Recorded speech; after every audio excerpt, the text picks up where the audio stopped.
இரவு 1 மணி. மழை நின்றாலும் ஈரமான காற்று அந்த பழைய கிடங்கின் உள்ளே சுழன்று கொண்டிருந்தது. இரும்பு கதவு பாதியாக திறந்து இருந்தது. உள்ளே மங்கலான ஒரு மின்விளக்கு மட்டும் எரிந்து கொண்டிருந்தது. அதன் கீழே ஒரு நாற்காலி. அந்த நாற்காலியில் கயிறு கட்டப்பட்டு உட்கார்ந்திருந்தான் ஒருவன். முகத்தில் அடிபட்ட இரத்தம் உலர்ந்திருந்தது. உதடு கிழிந்திருந்தது. கண்கள் வீங்கியிருந்தது. அவன் பெயர் அருண். அவனை சுற்றி நின்றிருந்தவர்கள் 6 பேர். அவர்களுக்குள் ஒருவன் மட்டும் அமைதியாக நின்றான். அவன்தான் விக்ரம். இந்த நகரத்தில் பல பேருக்கு பயம் தரும் மனிதன். விக்ரம் மெதுவாக அருண் அருகே வந்து நின்றான். அருண், நீ என்ன நினைச்சு இந்த ஆட்டம் ஆரம்பிச்ச என்று அவன் மெதுவாக கேட்டான். அருண் மெதுவாக தலை தூக்கி பார்த்தான். சில நொடிகள் அவன் எதுவும் பேசவில்லை. பின்னர் மெதுவாக சொன்னான், நான் தவறு பண்ணிட்டேன். நான் சரணடைகிறேன். அந்த ஒரு வார்த்தை கேட்டதும் அங்கே இருந்தவர்களெல்லாம் சிரிக்க ஆரம்பித்தார்கள். இவனை பாருங்க, இவன்தான் பெரிய புத்திசாலி மாதிரி நடந்தான். இப்ப பாரு, மண்டிட்டு இருக்கான்.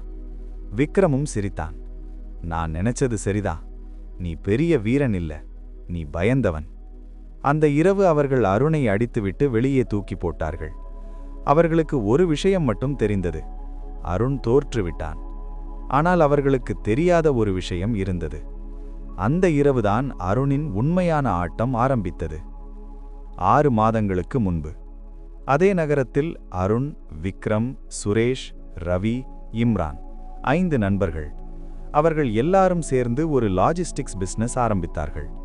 முதலில் அது ஒரு சிறிய கோடவுன் தான். ஒரு பழைய ட்ரக், 3 வேலைக்காரர்கள்.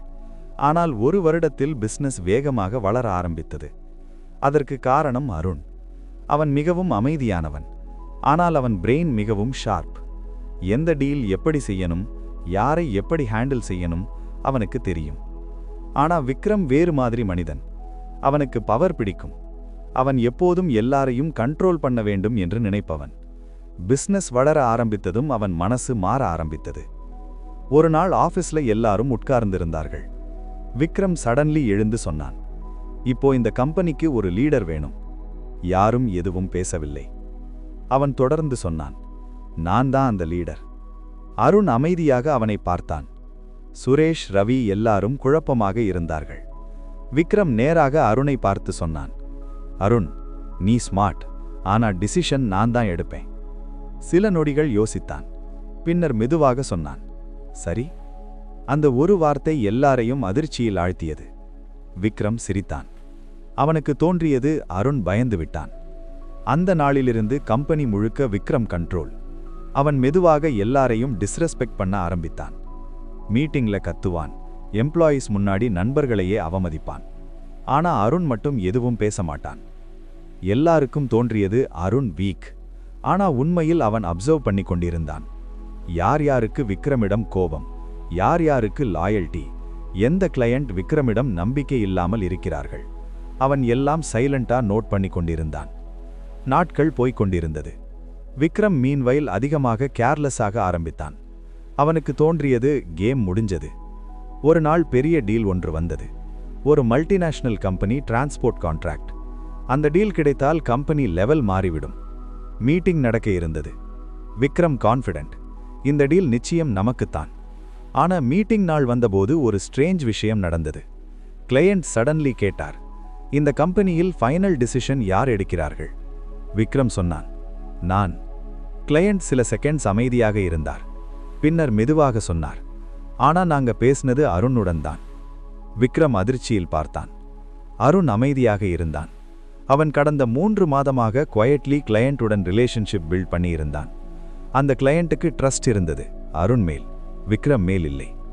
மீட்டிங் முடிவில் கிளையண்ட் சொன்னார், நாங்க கான்ட்ராக்ட் சைன் பண்ணுவோம், but one condition, company operations Arun handle பண்ணணும். அந்த ரூம்ல சைலன்ஸ். விக்ரம் முகம் மாறிவிட்டது. அவன் அப்போதுதான் புரிந்து கொண்டான். அருண் ஆரம்பத்தில் சரி என்று சொன்னது டிஃபீட் இல்லை, அது ஒரு ஸ்ட்ராட்டஜி. அவன் பவர் ஃபைட் பண்ணவில்லை. அவன் டைம் வெயிட் பண்ணினான். அவன் இன்ஃப்ளூயன்ஸ் பில்ட் பண்ணினான். அவன் ட்ரஸ்ட் பில்ட் பண்ணினான். விக்ரம் ஃபைட் பண்ணி கொண்டிருக்கும்போது அருண் குவைட்லி கேம் கண்ட்ரோல் பண்ணி கொண்டிருந்தான். அதனால ஒரு விஷயம் நினைவில் வையுங்கள், சில நேரங்களில் சரணடைவது பலவீனமில்லை, அது ஒரு யுக்தி. சரியான நேரத்தில் திரும்பும் சக்திக்கான யுக்தி. ஏனெனில் சில தோல்விகள் உண்மையில் தோல்வி அல்ல, அவை வெற்றிக்கான மறைமுக திட்டங்கள். நீங்க இந்த விஸ்டமை விரும்பினா உங்க எபிக் தமிழ் யோகி ஃபேமிலியில சேர்ந்து சப்ஸ்கிரைப் பண்ணுங்க மற்றும் பெல் ஐகானை அழுத்துங்க. புதிய வீடியோக்கள், முதல் நெறிமுறைகள், உளவியல் பாடங்கள், சீக்ரெட் ஸ்ட்ராட்டஜிஸ் எல்லாம் சீராக பெற. வணக்கம். இது உங்கள் எபிக்